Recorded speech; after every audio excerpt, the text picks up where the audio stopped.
Gracias. Vamos a darle la bienvenida a Alejandro Macías, infectólogo. Doctor, como siempre, un gusto saludarlo. Bienvenido. Hola, Yoli. Me da gusto estar con su auditorio. Buenas noches. Igualmente, buenas noches. ¿Qué sabemos de esta neumonía en niños? ¿Qué lo provoca? Sí, esta neumonía de China nos causa un poco de problemas porque siempre que oímos que es misteriosa y que es de China nos pone en problemas. Pero por lo que están explicando las autoridades chinas es simplemente que como no habían tenido COVID-19, muchos niños lo están teniendo ahora. Y como se juntó con otras enfermedades respiratorias como el virus de influenza, por ejemplo, como COVID-19, y eso explica que muchos niños estén ahora enfermos. Esa es la explicación que ellos dan.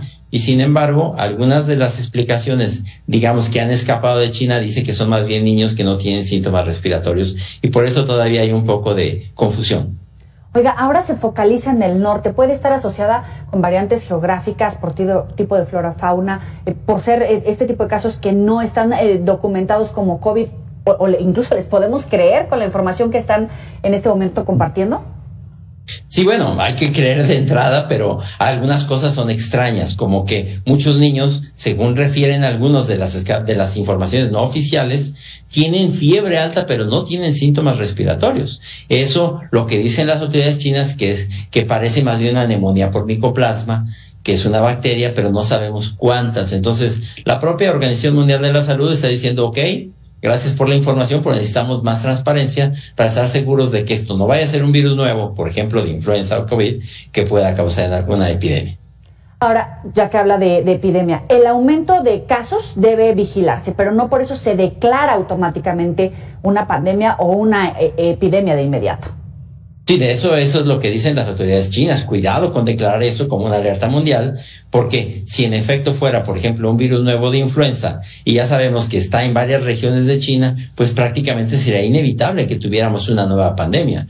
Precisamente las autoridades chinas dicen, no, cuidado, no es el caso. Ellos dicen, no estamos hablando de un virus nuevo. Esto no es un virus nuevo de influenza. Esto no es un virus nuevo de coronavirus. Estas son infecciones habituales, las de siempre. Virus sincicial respiratorio, del cual, por cierto, entre paréntesis, ahora hay mucho en México. Eso es influenza, esto es COVID-19 y esto es micoplasma neumonía. Eso es lo que dicen las autoridades de China. Ahora, en México, ante la temporada invernal, hay quienes reportan aumento en el número de casos de padecimientos respiratorios asociados, como usted dice, a influenza. Pero en realidad, ¿de qué tenemos riesgo o si hay riesgo de ese tipo de enfermedades en China?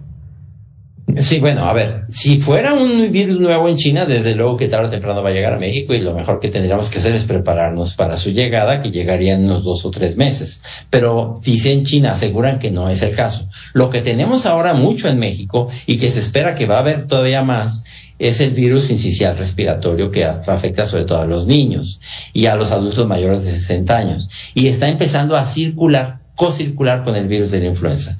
No sería nada raro también que en la entrada de la época del frío se reactive COVID-19 y que circulen al mismo tiempo coronavirus, virus sincicial respiratorio y virus de la influenza.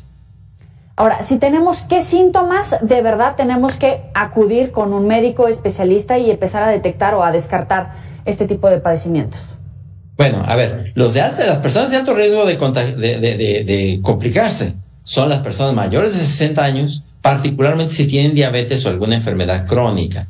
Y en el caso de los niños, sobre todo los niños menores de 1 año, los que escuchen que no tienen una respiración normal, que están respirando muy rápido, o que se escucha un pitidito, un silbidito cuando respiran y el niño está respirando muy agitado, eso lo mejor es acudir de inmediato porque muy probablemente necesiten tratamiento con oxigenación. ¿Temperatura? También generalmente son infecciones que dan fiebre. Y digo, la diferencia con el caso de China es que, según refieren muchos de los niños en China, sí tienen temperatura, pero no tienen síntomas respiratorios, sí, lo cual sería muy típico, digamos. Claro, eso es lo que ha desatado las dudas. Eso es lo que desata pues las alarmas, pues. Claro. Ahora, ¿qué debemos hacer? ¿Vacunarnos contra influenza, COVID? ¿No vacunarnos? ¿Qué tenemos que hacer? Claro. Usted como experto. Sí, a ver. Quien tenga acceso a la vacuna de COVID, que se la ponga. Y todos los que tengan necesidad de ponerse la vacuna de influenza ya está disponible en todos los centros de salud, en el Seguro Social, en el ISSSTE, en las instituciones públicas.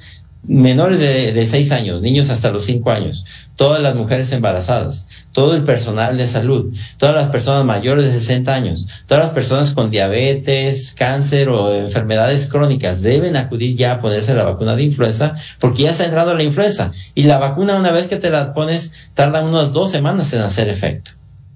Mire, por acá, obviamente el tema desata la atención en redes sociales de la gente que nos está viendo. Algunos nos preguntan cuáles son las vacunas que realmente resisten o que funcionan con esta cepa, porque incluso se decía, no todas las vacunas sirven para las nuevas cepas. En este caso, Sí, a ver, si se refieren al virus incisional respiratorio, de ese todavía en México no tenemos vacunas. Apenas este año salió en los Estados Unidos una vacuna para el virus incisional respiratorio por los adultos mayores de 60 años y en breve para las mujeres embarazadas. Pero en México no la tenemos. Lo que tenemos en México en muchas de las instituciones públicas es para los niños con virus incisional respiratorio, o para evitarlo, un anticuerpo que se llama el Pabilizumab. Pero eso también es en las instituciones oficiales. Por último, cubrebocas, abrigarnos, estar atentos a las recomendaciones de médicos expertos. Sí, ya eso debe ser parte, Yoli, de nuestra conducta, de nuestra cultura de salud. Si sabemos que hay virus, como estamos escuchando, estamos en un lugar encerrado, donde hay mucha gente respirando el mismo aire, ponte un cubrebocas, nadie te lo debe exigir. Tú sabes que eso va a disminuir mucho el riesgo de que te infectes. En exteriores no te funciona, en exteriores son seguros, no te lo pongas en exteriores. Pero si hay gente abarrotada respirando el mismo aire, en el transporte público, un banco, una oficina, ponte tu cubrebocas y te va a ayudar a que no te infectes, o se reduce mucho tu riesgo. Y eso también aplica para los que ya están enfermos y pues tienen que presentarse a trabajar, claro, tienen que usar transporte público, etcétera, utilizar cubrebocas por responsabilidad social. Es lo que se llama la etiqueta respiratoria, ¿verdad? Que los demás sepan que estás enferma. Entonces te pones tu cubrebocas también para ayudar a que los demás no se enfermen. Doctor Macías, como siempre, muchísimas gracias. Muy buena noche. Gracias, Yoli. Cuídense. Hasta luego.